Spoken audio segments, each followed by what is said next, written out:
Әйелдің асықпайтын кезі біреу ғана. Ол айтты қай кезде? Үйден шығарда.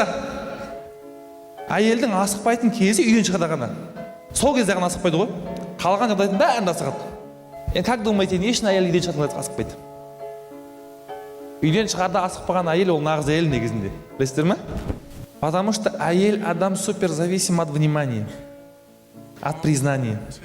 И ол каждый детальға мән береді да әйел адам ше. Әйел адамның мейірімге, махаббатқа, қолдауға, вниманияға мұқтаж болу ол табиғи нормальный нәрсе. Главное ол жаңағыдай қатты оқып болу керек та. Енді ол үйден шығатын кезде асықпай, ұзақ уақыт шығатын болса, значит, эта женщина замечает каждый детальді ше. И сол үшін ол қайта-қайта айнаға қарайды барып ше.